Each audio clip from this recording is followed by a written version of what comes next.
Hello and welcome to the morning talk show. My name is Aida Nasali, and with me in the studio today are a few guests. We have a very interesting topic that we're going to discuss, and it's called Pan-Africanism. But mostly, we'd like to address today where we are as Africans, what is the struggle, and what we should know. Welcome to the show, please. Thank you. Could you please introduce yourselves and where you're from? Okay, well, my name is Abezri. I was born in Jamaica. I grew up in England and I still live there. And My name's Doreen. I was born in England. I still live in England. I live in a place called Bristol. what I wanted us to talk about really, and I think it will be beneficial to me and all the women out there, is the African woman. I'm not just talking about the woman, but the African woman. What she should know, what she should emphasize and value and do away with. Okay. She should know she should do away with these habits. Okay. We're going to talk about it from head to toe, whatever there is. Is that so important? It is. But first of all, let's start with her spiritual. Before we started doing this, you said an African person is naturally spiritual. What did you mean by that? We, as African women, as Africans, used to respect the land and ourselves. Everything we did had a spiritual basis. We were not individuals. We operated as a network, as a family, as a community. I can't speak entirely about Africa as a continent because I've not lived here. I can only talk about my observations and how my experiences. I think the black in person is the England. same everywhere. So Yeah, I do. it But as I applies. said, I don't want everyone to sort of like take it on board that I'm saying this is you, but these are aspects of my observations of things and my experiences. And we seem to have just completely thrown away our traditional practices, our beliefs, our community. And you guys believe one of the ways we've done that is in the way we dress Yes, absolutely. and the ideas we've adopted as Yes. to how we should look pretty and how we should dress to put ourselves out there. We've also done that with our hair. Yeah. How is that? I believe it's about self-hatred. All right, you can do things to adorn yourself. I don't disagree with you trying to do things to make yourself more appealing.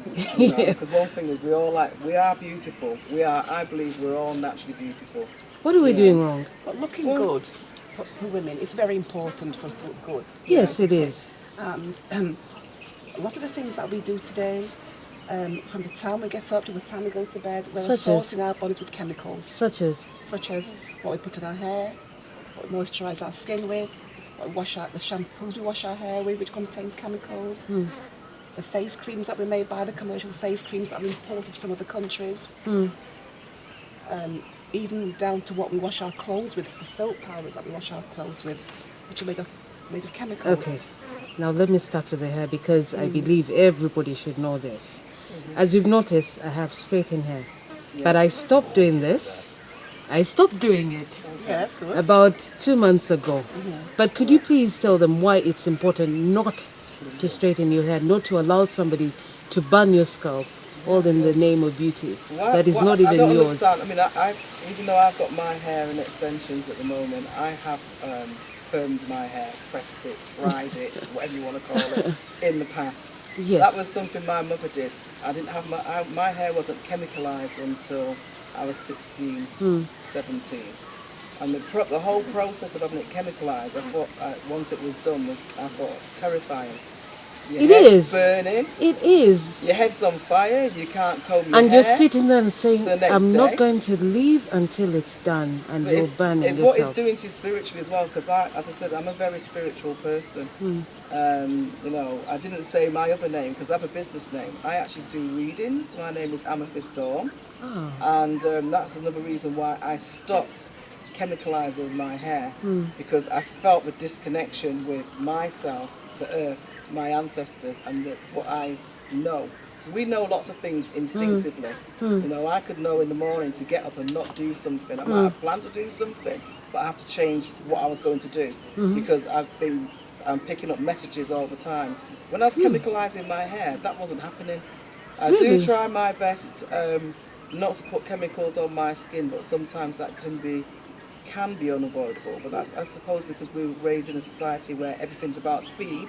You don't take your time out to do what you used to do. It's true. You have to when be when someone. you're doing your hair naturally, when you're combing out your hair, it's an exercise as well. It's like a meditation. It's like honouring yourself and blessing yourself.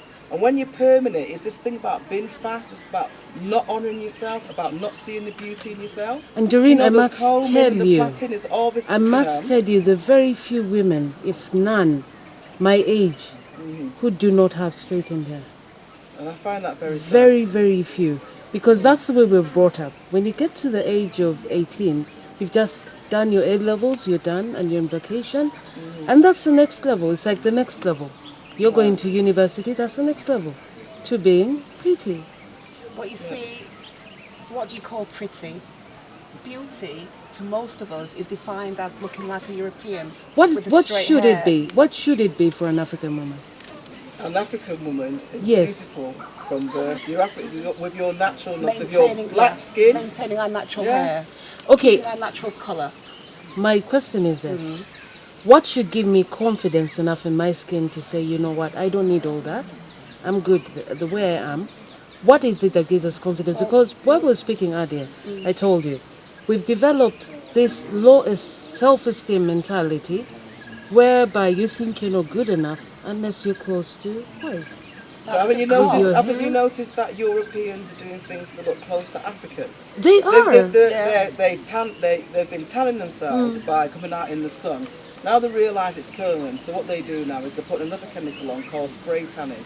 So we're trying to be white and they're trying to be black. Can't we see what's going on? And some of them are locks in their hair. They have the locks in their hair. They're having surgeries They're trying to get their hair like mine. They're having They're surgeries to make themselves look more African. They're doing things with their noses. Making their They're lips bigger. pumping up the lips. They're putting chemicals in to pump up the lips. They're pumping up the breasts. They're To having look the more buttons African. pumped Yes, up. yeah. You can get jeans and tights and things like that With to make padding in, to make your bottom bottoms bigger. look more Like protruding. African. That's right, just like African. And then we're wearing clothes that aren't designed for us. Our They're not body made shape. by us. They're not designed by us. That's why we would be ashamed of the way we look. If you're going to put yourself into, I'm sorry, Becky, a pair of jeans, all right, they're not designed for us. You put these and then leggings and you're closing yourself in. They're your not body's us. Not breathing. It's not for us. They're not us. It's not us. But before we go on, I would want people to know, and I think this is important, what's wrong with the chemical that you put in your hair and what is it going to do to you? It's breaking your body down bit by bit. Explain The that. The chemicals are carcinogenic, that means they cause cancer. Everything we put in our skin and our bodies gets absorbed through the skin. So these hair straightening chemicals gets absorbed through the scalp and it goes into your bloodstream and every ounce of blood in our body filters through the liver. The liver is the organ of filtration. And so we end up developing cancers, different forms of cancers throughout the body because the liver cannot then function to do its role, which is to clean the blood. Right. So these hair straightening chemicals are highly toxic, meaning that they're poisonous. So we're poisoning ourselves slowly. There you go. The rates of cancer has risen, tenfold, especially amongst us, our people. And being who was talking before, Our people meaning the black. Africans. Yeah, Africans, whether here on the continent of Africa or in the diaspora. Because I didn't know that. the rates of various types of cancers has risen manifold, and we're poisoning our bodies not just by straightening our hair, but by, as I said before, the moisturising creams that we use. When we use things like, and I'll name one or two, for example, Nivea or Astral, or I don't know what the kinds of creams you have here in Uganda. Same. These Astral, things Nivea, even the baby Revlon. lotions, they contain chemicals which over time, and it's a cumulative effect, they won't kill you overnight, but you use these things year on, And they bit by accumulate. bit, the toxins build up in your body. In your body over That's time. Right, that's right. Your body cannot get rid of them. And at some point, it has to act out. They manifest in illnesses, in diseases. Now, I need you. I'm Yes. I'm excited about this. because it pisses me off every time I see a black woman bleach themselves. Oh, And then it turns red, black, blue, orange, all over. I really, really am excited about this because I need you to tell them exactly what's wrong with it and how we look at them and what we think of them and what's harmful to them in the long run. do you know what's that saying? That's saying I hate myself as an African. That's saying I don't value what Mungu, the divine, has given me. We are made in Mungu's image. Those of us who speak Swahili know that Mungu means God. When God has made us the way that we are for a reason. So we're saying we hate ourselves. We want to be like others. We're saying the Caucasoid But you can't is, blame us. You can't blame us. well, The we are history we've been through. bombarded. Yes, the And history the we've been media through, and everything. and we're bombarded with imagery on the media that portrays the ideal beauty as looking like a European or like an Indian or like You have a to be Chinese this with long big. straight hair and with certain kind of features and with pale skin. And all the extensions that we put and all And it- this. you know, I'm sorry to say this as well, but when we straighten our hair, it looks horrible. It looks horrible.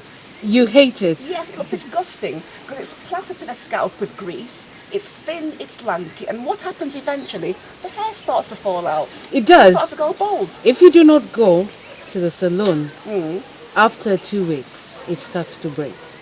And then it starts to fall why out and continue then to thin do out. that? So I continue to do it. Because, Thinner and thinner. because of what I've been told. You're destroying the hair follicles. It's the a- hair grows from the scalp. Excuse me. It's Okay, let me- But why would right? You know, it's all this what I've been told. When you put this stuff on your head, it burns.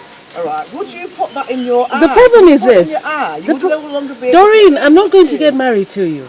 I'm not No. going to get married to you. I'm going to get married to that boy who's going to tell me you need to go to the salon and who's going to tell me you look nice with my straightened So hair. our men Who's need going to get see away me this as with well. exactly the role Yeah. that the men are playing is also there because they make us feel that's what we should look like. I go home and my boyfriend says you're too big.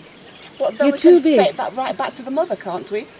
Because from childhood, they've been raised by that mother who is perhaps reinforcing that false ideal of beauty. Exactly. So that's what I want us to emphasize for those at home that it's going to start with them.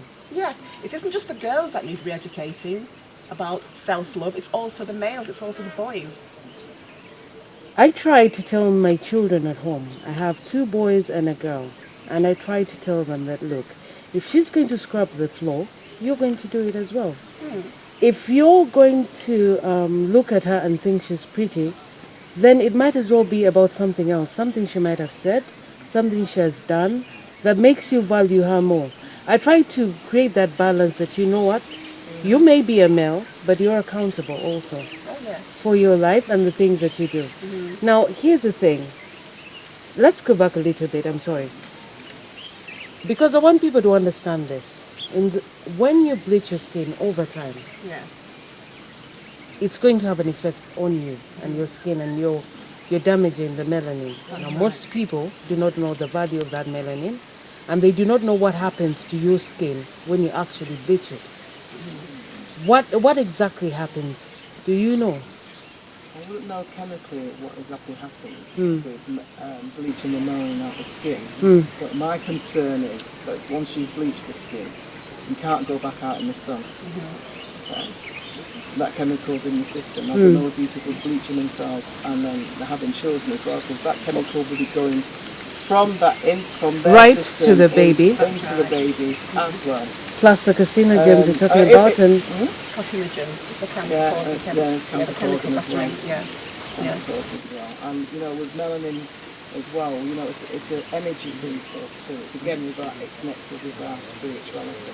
the spirituality. So you're taking away your spiritual self when you're bleaching this out, and then you know you're just stripping the whole of your. You're stripping being. it away and taking it away, and yourself as well. There's something you said earlier on about being told about your size, which I find concerning, because you know we are not a people who are skinny.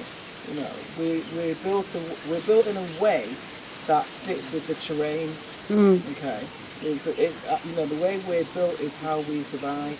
You know, being white and straight and skinny and long hair is about how they survive in that environment. So what we're doing is stripping our way to survive naturally.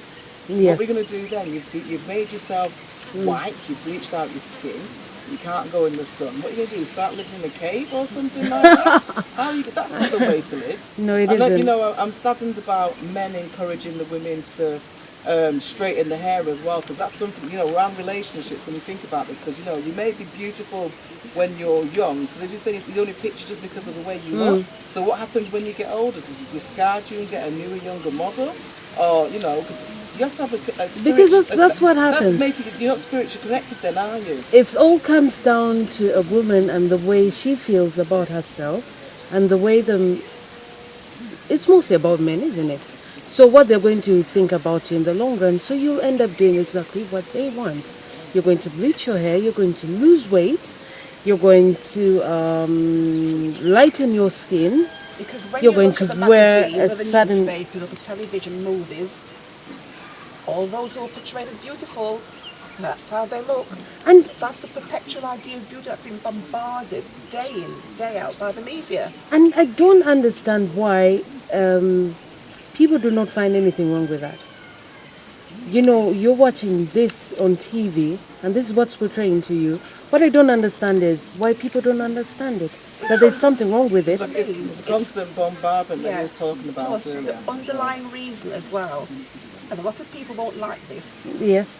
Underlying reason as well is because of the religions that we've been given, especially Christianity, because Jesus, or Yeshua ben Joseph, God, is portrayed as a white man. I can go to any any African person's house, whether they're in the continent, in England, in America, or the Caribbean, and especially an older person, not so much the young people nowadays, and they'll have a picture on the wall of Jesus, and this Jesus has got long, lanky, straight hair and blue eyes. Now, that is supposed He's to the be... most handsome man ever, isn't He's he? white. I know. You're saying that the person... But that's what they see.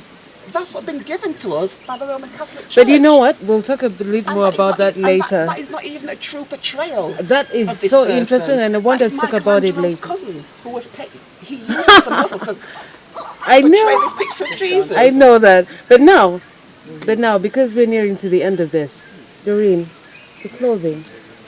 Doesn't she look beautiful? She looks stunning. I thought so. All the way from there. Oh, thank you. But Excuse me, because I do wear. no, we forgive you. You have the hair. I have natural hair. My hair is in lots. You have the hair. And the neck. You look great. Don't worry. We forgive you. We forgive you. The clothing. Oh, please. No, you look amazing. I do generally tend to wear African clothing a lot, even to work. Why? Because no one does that anymore. Because I love myself. I'm an African. Oh, listen, I think African clothes make the African man, to me, the African man looks so regal when he wears African clothes. I know we're talking about women, but the man looks fantastic when he wears African clothes. When he wears yeah, it makes him look more, it makes him look powerful, it makes him look strong. Respectable? Yeah, oh yeah, man. Yeah. And the females, we look so much nicer. But also the clothing is and more feminine as well, my dear. It's flattering to our body types. African clothes is better suited to our body shape. But it's not excuse me, it's not just about the body shape. It's also about the clothing. Yes. The clothing is about your identity. It keeps you cool. Yes. No, you know, if we don't want to talk too much about our men, I'm going to go back to you know my feelings. You know, our men are wearing these things called jeans now.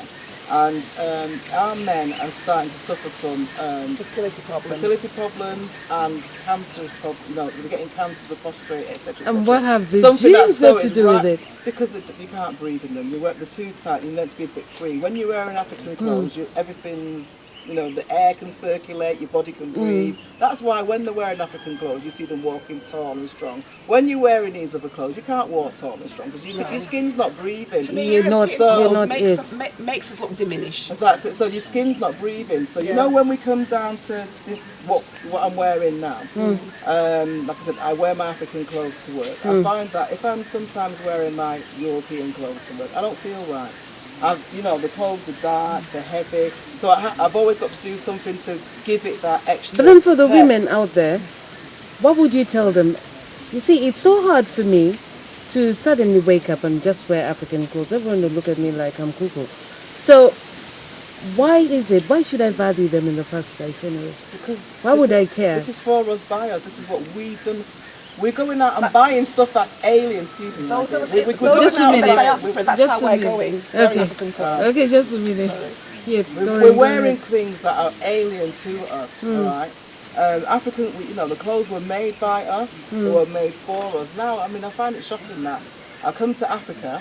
I'm not going to say Uganda yet because I haven't had the opportunity to go out shopping in Uganda. Okay. So I will find that out shortly. But last year I was in Gambia. At the beginning of the last year, end of last year I was in Gambia. At the beginning of the year I was in Kenya. And I went shopping in Gambia and I went to the May market. So I was looking for African material made by Africans. Yes. Right, and I wanted an African outfit making. It took me hours. As a matter of fact, I went to a couple of markets There was before a lot I to choose finally from. found some African material made by an African. And they were telling me it was Hollandese, it was Chinese, it was this, that and the other. Now, if I go to like Birmingham, for example, in England, and it's got a lot of Asians in Birmingham, you do not find Africans selling Asian clothes. Right? You see Asians selling Asian clothes made by Asians for Asians and for their shape as well. Right? Where we won't do that. We're even kind of like Europeanizing some of the styles of the African clothes that we're making, which again, it's not for us. It's And not what our they do not design. know is what you said earlier. When I buy African clothing from an African person, I'm actually putting the money back into Africa, isn't it? Yes, that's Right? right. It is. So every time I'm buying somebody else's clothes made by somebody else, it's You're not enriching your country. the same You're giving person money you're away. trying to fight against, Yeah, right? you're giving, Yes, you're giving, that's you're giving the right. finance away again Yeah. as well. But then the thing that I really want to know is this: what kind of clothing? What kind of clothing should an African woman value and pass on to their children? What should they have in mind? First of all, I think it should be in natural fibres, so cotton, linen, silk, not synthetic, because for example, it's the wrong kind of fabric to be wearing in a hot climate anyway, because it's not absorbable. Yes. Secondly, they are also made of chemicals. They're made from petroleum, and when we wear these synthetic fibres on our bodies, again, through the skin, we're absorbing chemicals from these synthetic fibres as well. Cotton is very breathable, linen's very breathable, helps to keep you cool. And then natural fibres, I'm into natural. What I'm wearing, although it's European, it's still made of cotton. Okay. Yeah. What kind of challenges do you face being a black woman in the Western world? I can't remember it. Apart from racism, Well, the works, whatever. apart from racism, that's common every day, whether it's in the workplace or you could be out shopping. It's not as overt as it used to be. In my opinion, it's generally more under the table, but it's still there. We're still constantly having to face it. It still deal must with it, hurt. battle it. Oh yes, it does. It does. But then that's the nature of the beast. I don't think. I don't know if they can help it. They probably can't help it until we as Africans become more powerful, politically, More aware, economically, more aware, militarily. change the media as Yeah. well. The challenges are, for me, to respect myself and to respect my fellow Africans, especially in the face of sometimes the fact that we don't always respect ourselves and that we don't love the fact that we're Africans. Not to let anyone believe that they're more superior than me. As far as I'm concerned, I'm superior. I was made in the image of God. When we talk about first world people, we are first world people. So that's my challenge every day, is to walk out that door knowing that, and then not allow people to use superior language or duplicitous language to make me feel a lesser being. So it's challenging that. Walking out that door, Yes. knowing sometimes you might have to put the gloves on and the mask on to be able to face those trials and tribulations that you're faced with. When certain things don't go right, look at why they're not going right. And then I just feel, for me, I believe I'm a very powerful person. And the more Africanized I am, the more powerful I become. And I That's don't need to very stand profound. on the rooftops and shout that out. The way I walk, That's very I am a profound. goddess. The way I walk does that. I like I said, that. I've got my That's African profound. clothes on. These earrings I'm wearing were made by an African. All right, so when I Very purchased nice. these earrings, they were made by an African, and I gave my money to an African, so that I know he can eat another meal, another day, and survive. But So what I want to know though, don't you find yourself having to compromise your beliefs and what you stand for just so that you can fit in certain situations that no may come compromise. about? I don't compromise my beliefs. Maybe when I was younger, I might not have been so open about things, but I don't compromise anymore. I am who I am.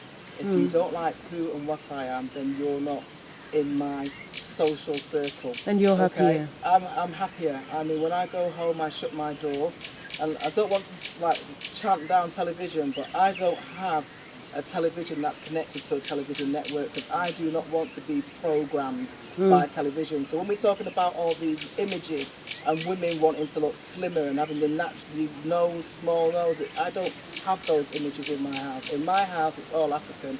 I've got all African carvings, African pictures. When I put on my television, because I do have a television in the house, it's DVDs and videos. So what I watch is what I choose to watch, and not what's been programmed into me by the television. But That's what makes me feel powerful. When I go out, I feel powerful and more I walk comfortable in your strength. skin. And I follow a traditional beliefs. I don't follow the Bible. I don't follow the Quran. I try to keep it as traditional as I can with the understanding that I've got And as like well. I was telling her, that's interesting. But now, before we end, what should I be telling my children? What should I be teaching them? Me as their mother, just me. What kind of role model should I be to them?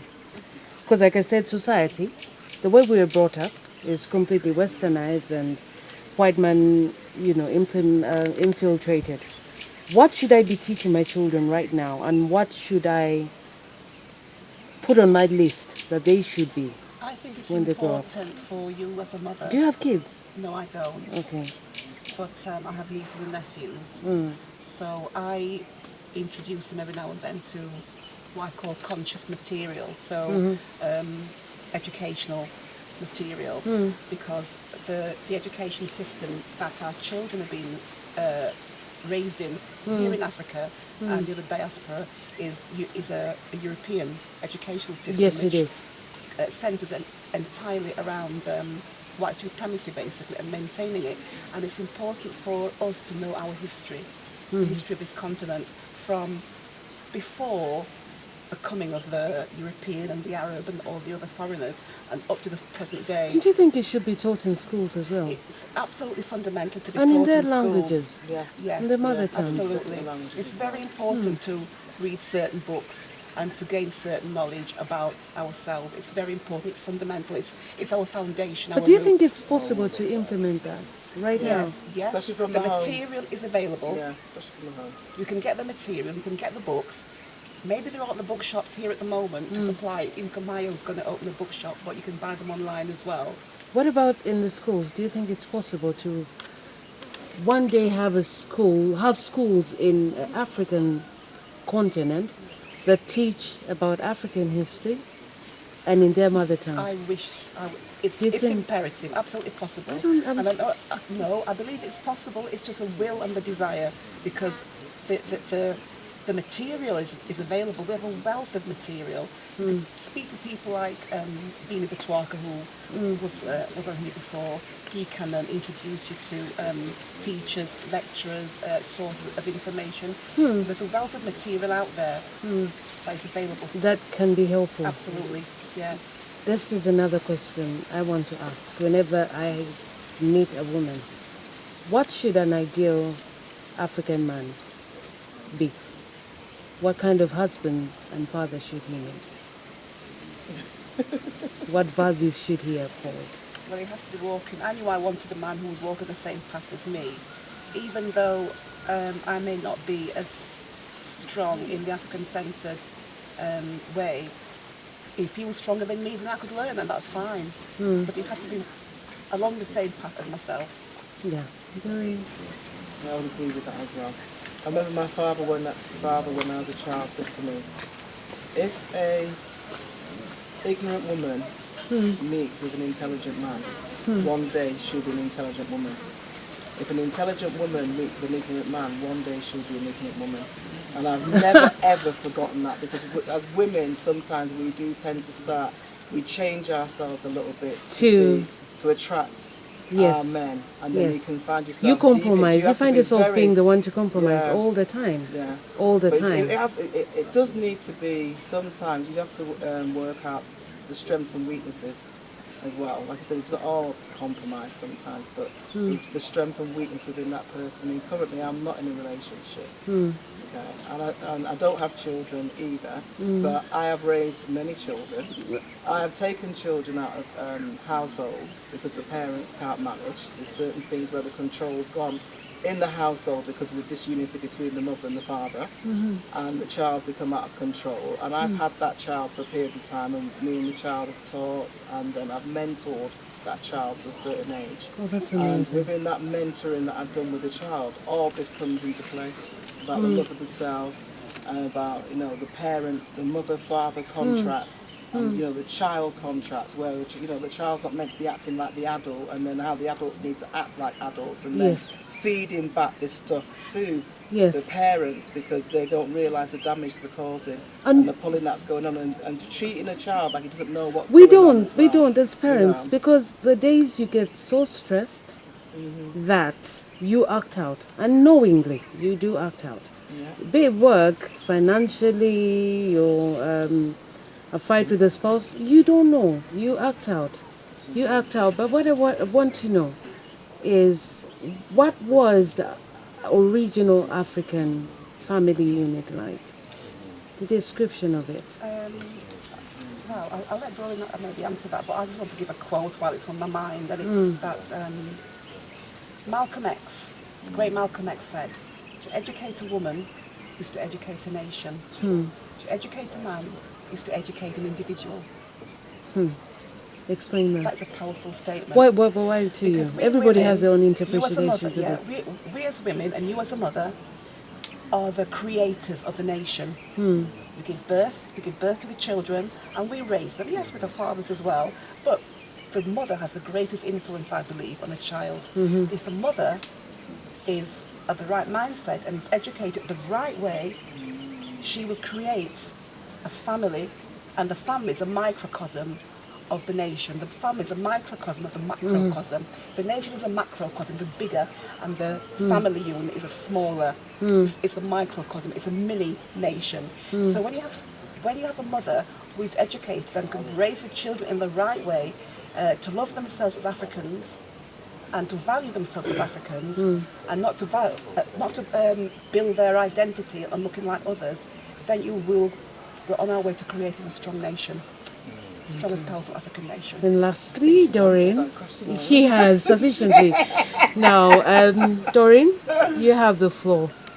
I really need you to talk about the clothing. The clothing? Yes, you have the floor. And what did you want to say to people out there before you go? We were saying earlier, the importance of the clothing, because it's like a big circle kind of thing, in economics. We wear our clothes, we make our clothes, we buy our clothes from another African, the money's it's staying within the community. When we go and buy clothes from somebody else, Tommy Hilfiger, whoever it wants to be, Manchester United, it goes to them. It's making them richer and richer, and we're becoming poorer and poorer. So the money's going out of Africa, it's not staying in Africa. When we're making our clothes as well, it's what goes into it. It's the pride and what you do with the clothing. The colours you pick as well, because the colours all have meanings. We are a colourful people. The designs all have meanings as well. People, yes. So like I said, instead of cramping yourself and then wearing these chemicalised things that my sister Bessie was talking about earlier. I mean, it's designed, it's made in our shape as well. It's about your health and well-being that comes with it too. Because you stand taller. Even I'm slouching at the moment. But you tend to walk and feel more powerful about yourself. So I noticed that, like I said, when I wear European clothes, I don't feel. You don't feel right. So good. I mean, Even in work, I went one time to one of my jobs, and a manager complained to me because I'd stopped wearing my African clothes. And I was joking, I was kind of like conforming for a while, and I was wearing grey and black. I'm not happy with this. I'm not happy with this. And I was like, what? This, what? You know, I was like, no, please put your African clothes back on. It brings cheer It just to wasn't people. you. And so you can imagine, even they were aware of the power and the energy that came with the clothing that I was wearing. You know, so I just thought, It makes a statement. Oh, It yes, does. yes. It does make a statement. and you know, when you wear them and when you're preparing your clothes and washing them, even that is an exercise within itself. Because it's not that you can just throw it in the machine or anything. You've got to be really careful. Get with down it. to it. It's the exercise and that goes into the muscles, into your hands or your joints, everything that you're doing when you're washing, even the way you wash your clothes and the way you wear them. The way you make Ladies, them. it's been fun. We've come to the end of the show, and thank you for coming. Thank you. And thank you for allowing very much. me to Thanks for have having you me. here Thanks for talking having to us. You're welcome. You're welcome.